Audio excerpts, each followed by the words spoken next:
Hey there, and welcome to Throw Up Thursday. I'm your host, Dr. JJ Kelly, the punk rock doc. I almost hated to delete that last one. Technical difficulties and all, but we couldn't let Olivia in properly. So welcome once again to Throw Up Thursday. I am your not very technologically proficient host, Dr. JJ Kelly. Yeah, I did the request last time. We'll see. Joining me, fingers crossed, is Olivia, one of the docs from Unorthodox Inc. That is... Okay. Hey, welcome. All right. Hey. Welcome back, Corey and Joseph. And, and there's Hadley, too. We'll see if Sam gets back on or he just bails on me. All Erica, right. Oh, this is better. Hey, Erica. This is better than last time where... Yeah. We're the here. Punk We're Rock both Doc here. is 25 minutes late because of shopping. Something really Honestly, important. Mm-hmm. So how are you, Olivia? Good to see your face. I'm all right. It's good to see you too. I have that, like, you know, when you just have one of those days where you just feel like, oh, I'm annoyed, but nothing is like really that annoying. Oh, maybe we'll jump into those questions. There's Thomas. Perfect. Let's hope Hey, he's Thomas. on the docket then. For today. I'm not having one of those days. I'm having one of those pleasantly hectic days. So we are probably going to be meeting somewhere in that middle spot in the gray. I was thinking today, I was like, I remember when JJ was having one of those days where she was really frustrated and annoyed, and doing it really helped bring her down. So I'm hoping that answering people's questions and helping people out is going to bring me back down. I got money that's a yes. There's no I think way it's probably it's gonna not happen. gonna. You've gotten so good at this. I think you can bring yourself into the moment and that focus on others, because you're already super generous too. You're great at that too. Yeah. Well, I never feel worse after these. Never. And No. by the way, so remind me at the end then to check on that, because that's an important thing and it's a great lesson for others. Yes. Okay. So as everyone knows, I'm starting off in a mood, so we're gonna bring that up. Okay. All right. First question, Erica's question. Thank you for sending me a question. Do you want to talk about your shit mood though? Oh, you don't have to. No, I don't really want to. Okay, great. Back to the question. What was it? Okay, so Erica's question, they said, so I've told my mom I'm going to move out this June. She isn't happy about it and is scared that I'm moving to Oakland, which I think is racist and not based in reality. I probably agree with that. What do you think the Wisconsin people think about me living in Oakland? I feel you, Erica. My family in Walnut Creek is like, aren't you scared? Dude, people in Walnut Creek think Berkeley is... I know. Oh my gosh. Oh God, that's funny. All right. Okay. Multiple times she's brought up our one friend who got assaulted about 3 times now, and each time a broken record. You've told me this number of times. I understand you are scared. That makes me frustrated. Oh, good. Broken record. Nice one. Yeah. Usually this shuts down the conversation. Should I continue this broken record, or should I have a witty comeback to shut down the conversation? Oh, well, you know I am a fan of the humor shaming. However, that is, if that's working, that sounds like it's working, why change it? The whole point of broken record is to address this idea that when someone comes to us with the same bullshit over and over, we got to come up with something novel each time as to how to address it. That's bullshit. I don't know where that pressure came from, but it's pretty universal. Broken record addresses the fact that you just say your interpersonal effectiveness skills just like Erica displayed. You do it how they did it in an effective way like that. And if you've got the wording down and it matches your values, then why change it? Well, here's the argument that I always get. Do you know what I'm going to say, Olivia? Why change it? Well, what if they don't respond? Yeah. What if they don't respond to it well? What if they think I'm being an asshole? Right. What if, like, aren't they going to get madder if you sound like a robot? You're saying the shit over and over. They don't even notice They never notice. I don't know how they don't notice. I'm just telling you what the facts are. They do not notice. They're worried about their own shit. So just say your broken record over and over again. And that also tells them, when you don't alter the words at all, it tells them where your boundaries are. You're like, you can say it as many times as you want. I'm not changing my mind. I'm not changing my shit. I'm completely solid in where I am. There's something so powerful about broken record. And I think that one sounded so great too, Eric. Why change it? Change it when it stops working. If it stops working, I don't think it's gonna. Yeah. So bravo. Go with it. I think that's rad. Just keep Yeah. broken recording the shit out of this. Works for parents, partners, bosses. Anybody. Just manage your anxiety enough where you're not mind fucking yourself about, I gotta change the words. They're gonna fucking gonna think that I'm fuck all that. I also love that in Sasha, this. hi. I love that even in your broken record, you're like, you're validating your mom's feelings, and then you're also still holding your boundaries. That's like super pro level. And I think it shows that you can validate somebody's emotions, even if you don't, or like their feelings, even if you don't fucking agree with them or think they're being ridiculous. It's really easy to still validate and get what you need out of it. And that doesn't invalidate your feelings about it by validating somebody else's feelings. The student becomes the teacher. I think this is a great teaching point. Yes. Well, let me give you some feedback about that. Yeah. Fucking rad. I love it. And Erica, keep us up to date on that, because that shit is like big. That's a big transition. And good luck to you. Wonderful. Keep it up. Yeah, that's one of our newer docs too. So rad. All right, next question. Okay. All right. Oh, move. Is Astrid here? Because I have one from Astrid, but I don't see. I didn't see Astrid. Okay. All right. Well, I'll do it anyways. Okay. Yeah. Oh, save it? Okay. Yeah. Okay, I have one from a friend. So they said, I'm starting to see a therapist. I have my first session this week, but I feel really nervous about not knowing what to say to them or how to start. Yeah. Do you have any advice on what to do when you start seeing a professional? Oh my God. I'm either the best person to ask this to or the absolute worst. Because I have actually, not for a long time, I have gone in, I mean, try being a shrink or try being me going in and shopping for shrinks. Oh my gosh. I have gone in and inside of 10 minutes, I know there's no connection. So I just stand up and I'm like, let me stop you right there. This is working for me. And don't charge me for this. And then I get up and leave. I thought you did that to clients when you first said that. And I went, no. When I walk in and was shopping for shrinks, I was no, fuck this. You have to, for me, this is my opinion. You go ahead and you do what you think. So easy to validate your fear about that. How bizarre is psychotherapy, by the way? You go in and you don't, it's a stranger. You barf all your like intimate shit with them. And it almost has a feeling to it that's like, oh my God, the rawer and nastier, the uglier, the stuff. You like pimp your problems or something. It's a weird, performative, awkward as fuck thing. So, hey, Allie. So, yes, be nervous. Say you're nervous. It's a way to validate your own emotions. They know too, by the way. And then look for, there's Sam about fucking time. It's look for something real.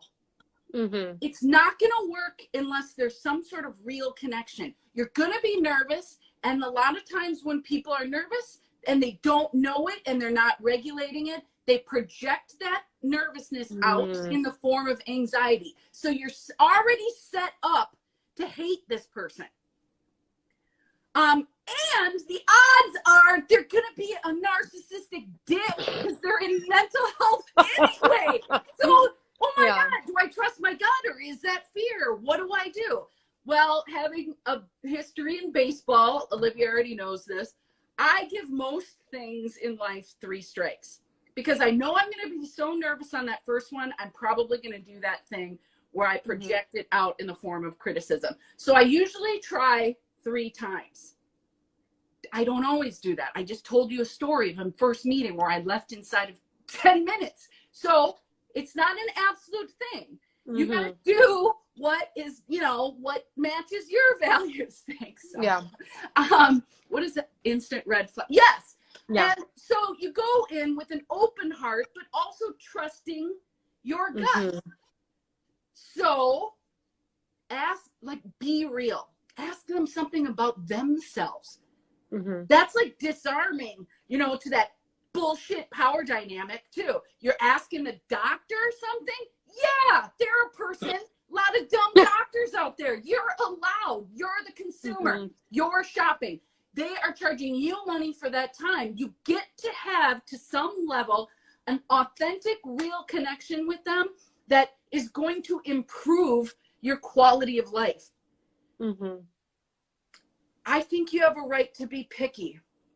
What I say, though, is once you've chosen, you're going to have rough weeks with that person. You don't quit then. Yeah. You quit in the beginning with your 3 or whatever, but then once you decide that's the person, you fucking stick it out through hard times. That Olivia and I have had too, and we have video of it, which I'm still dying to watch. Where I'm like serious smackdown. I mean, it wasn't the time that I kicked you out, but you that one, I'm like, this is bullshit. Oh, and when what everybody says, oh, I feel like I can't disagree with you, JJ. Not a feeling. Shut the fuck up. And because it's their job to challenge you. So once you've decided you're going to trust the person, don't bail later. But trust takes a minute to develop. So ask them something about themselves and then listen for something real. They give you canned answers, fuck them. On to the next. There are a million shrinks, particularly in this area and the coasts and shit. Like, there are plenty of people that will take your money. So find someone decent for you. If it's a little bit weird too, like if they're authentic enough and solid enough in themselves to give you a little bit of self-disclosure, give you a little bit of something maybe you don't totally want to hear, but you're like, oh, that's pissing me off, but that is kind of true about me. That might be something. Yeah. But the most important part is to know and validate that you're going to be nervous and that that's going to have an impact and that you're the consumer. So if this one doesn't work, shop around. See 3 or 4 or 5 of them in the same week, shop around. You have a right to pick who you want. And just because it's a doctor doesn't mean you have to do what they say to do. Fuck them. You have to have a connection first. They are not God. And see. Yeah, beautiful. I feel pretty passionately about that kind of shit. So yeah, I knew that was a good question to ask. That's a great question. Yeah. Good job, friend. Yeah. Okay. And also, I'm so excited that they're starting. I think that's a really big deal. That's wonderful. That's so brave to start with someone new. Oh my God. I know. I still don't see Astrid, but I think we better move on anyway. Okay. Cool. So we'll do Astrid's. Okay. All right. So she said, so somebody stole my catalytic converter from my car last night. Checked with my housemate and cousin to ask for advice on whether I should replace it and get a new car. I feel so pissed and angry and sad, and I can also feel an urge to dissociate or act like I'm a little kid so that I don't need to deal with it. Do you have any advice for how to stay mindfully in the situation while I decide what to do and ways to let that anger out? And then she also sent me an answer that she had to her own question. Yeah, let's do that because okay. This is like on the way to Snoresville. Okay. She said, I got the answer, which is check in with how I'm feeling often throughout the day, and I'm going to let myself cry / yell instead of stuffing or intellectualizing my emotions. And to combat the acting like a little kid urge, I'm going to set myself to write pros and cons list from researching. Okay, so I saw this one on our private Facebook group, and now it's coming up again. While I think that it has some like basic usage for, like Mhm. beginners. I have this reaction even stronger the second time. But when I read it on our group, I was like, what the fuck? Mhm. Like, of course it sucks when your car gets fucking broken into, damaged, whatever. Mhm. And Astrid's had a lot of car shit go on, which does happen in the beginning of driving. I don't want to give this too much airtime Okay. because I think it's kind of regular bullshit, particularly for Astrid, who I think is overblowing these kinds of pedestrian interactions in life, Mhm. that while avoiding other shit like graduating, like possibly moving, like much Mhm. bigger shit. Now, I will say, I wish Astrid were here so we could argue or whatever, but I saw Astrid in a one-on-one today, and the work Mhm. that we did was so deep. I mean, Oh, sick. you've seen how she's been sort of dissociated and in and Mhm. out for fucking 6 months or something, Yeah. We got at Good. some like identity shit, and the meeting of and transition and change, like real honest work. But we had to wade through hella bullshit to get to there. And Astrid was calling herself out. Wait, like mid-sentence, where it's like, wait, that sounds like bullshit. Which is Love that. Yes. When people do that, the ego strength it takes, the resilience it takes to stop yourself mid-sentence and be like, nah, I'm full of shit right now. I've tried it. It had a feeling of like fake bullshit. So I'm going to just. No, that tasted bad as it came out of my mouth. Yes, Ugh. totally. Yeah. Because what do? I've had that. If we're even able to like observe and describe, like use our mindfulness skills for our own bullshit, we don't stop. We're inside, we're going, oh, this is bullshit. I guess I'm just going to keep saying it though. Like, that's what people do, Mhm. So I'm just so fucking proud of Astrid. So I just wanted to say that while I'm ripping on this thing, because this is a lesson for people too. Like, we sometimes use regular human things like the car broken into. That's every lie has 80% truth, because it does suck. And you do need to validate your feelings, and you do need to take action about it and fucking cry if you want to cry. Fine. Yes, the violation. Fine. Mhm. And no one got hurt. Lot to be grateful for. And if you're blowing something like that up, look for a dodge. Fuck, man, in the age of COVID and so much real shit is getting drudged up inside us. Really serious stuff has been unearthed in this pandemic. And we have found a lot of ways to anesthetize, to fucking dodge, to get our shitty feelings off. I mean, so watch for drama and ask yourself, it's fine if you find it. You don't have to judge yourself for finding it. You just say, okay, well, this keeps coming around and I don't think this is really the issue. What's going on inside of me? Is there anything I'm trying to get away from? It's so incredibly emotionally intelligent to ask ourselves the hard questions like that. You want to ask something, honey? Yeah, I mean, well, so the drama thing is interesting because I've noticed, and part of this is, I think, like a spring thing that I remember you talking about, is that there's like this kind of like urge to search for drama. And I have noticed that you should just be masturbating more. But so I've noticed in myself a recent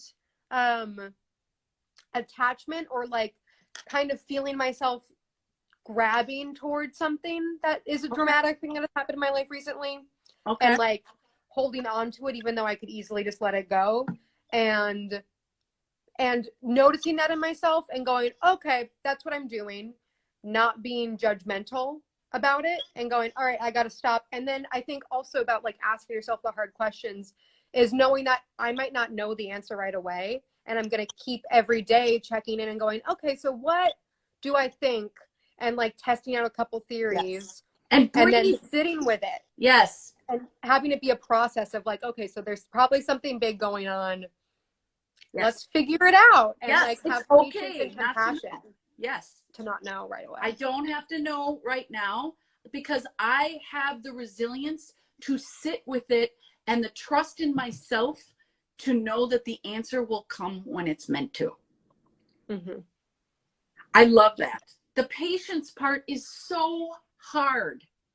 It gets easier. It gets easier with practice. You have gotten so much better. God damn, age has done nothing but make me better at patience. I would have choked all of you all out in my 20s, so it's a good thing that I waited. So, like, patience with self, compassion with self, validation of emotions. Watch for drama.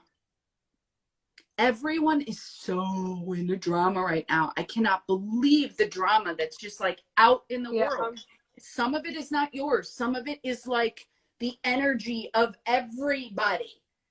And so you ask yourself if there's any fear, if there's any anger inside me that isn't mine, I'm going to send that out. You know, like back to where it came from, because I know that shit's not mine. But a lot of times that shit is ours too. That's good. That's great. I've noticed with drama, sometimes I can even be like a loneliness thing. Oh, if I like make, which I didn't always put together, but it's like if I'm making a lot out of one interaction with a person, especially in COVID, I've noticed this, is that I'm like trying to wring out anything I can get out of like truly any interaction I have. That's probably from a point of being like, I miss interacting with people, and I'm lonely in a way of like, I mean, just missing, there's not as many people around. And so every single thing I'm like, ooh, well, what kind of nourishment can I gain from, you know, dude, but it's not always nourishment. No, it's not. Junk food. Yes. Yeah. But I'm like, ooh, I'm malnourished, even though like, no, I'm not. I'm feeding myself enough. But to validate, okay, maybe I'm a little lonely. So what can I do to like help that? And seeing the ways that like shit comes out sideways and you wouldn't always, it's not like the obvious thing every time. Totally. I'm like so proud of you for saying that. That's so fucking smart. Oh my God. This thing, I'm using this. The wringing it out. That's how I felt. Starving so much for craving human interaction. You know, that like desire can cause suffering thing. That cling. When you cling that hard to anything, you know that it's probably not mindfully done. But we're so fucking hungry for it. We're so desperate for it. We crave it so much that we'll take a negative one and wring that shit out.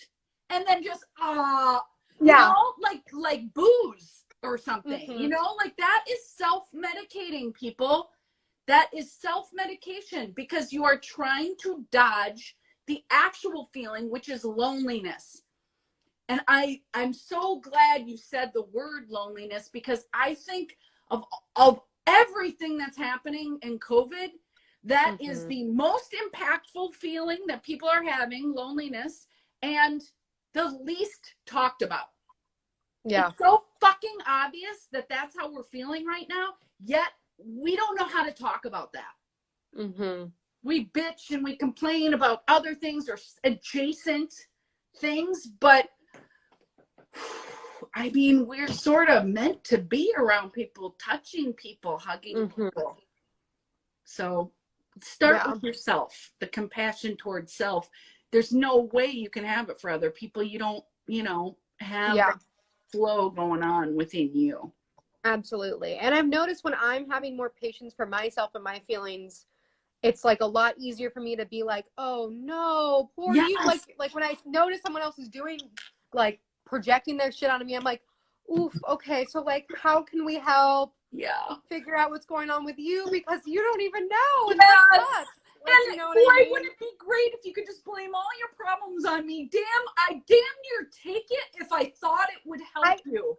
I had that with a friend once where I was like, okay, so I don't think this is about me, but I'll help you figure out, you know, what's going on here, and then we can figure out if this really does have to do with me or not. Like, that is after we pure love.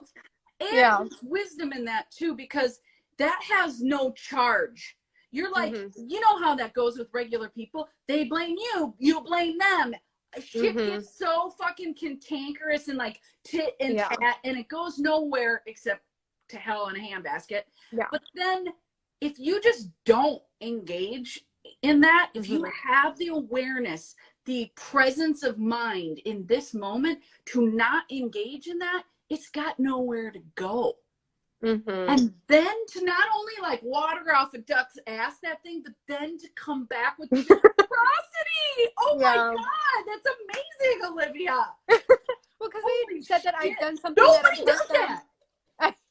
Well, they said that I'd done something that hurt them that I didn't necessarily like agree that I had done, but who am I to say that I didn't do something to hurt somebody, like mindfully or not? So of course I'm going to apologize because they're my friend. And then also I want to figure out the deeper thing there, because I didn't really think it was about me, and it wasn't. But because I was able to be like, all right, well, let's figure it out. I apologize regardless. Wow. And they were able to not feel like I was like, actually, like, I'm sorry that you're hurt, but right. You know, you didn't give them an excuse to defend their bullshit. It just dissipates then. Yeah. It's so awesome. That is so fucking rad, dude. No, so few. If everyone did that, the world would be a better place. Oh my gosh. I hope everyone learned something today, because that's good shit right there. Oh my God. Oh, thank you, Olivia. God, it's so fun to watch you grow. Just when I think I feel better. You're like, yeah, there's more.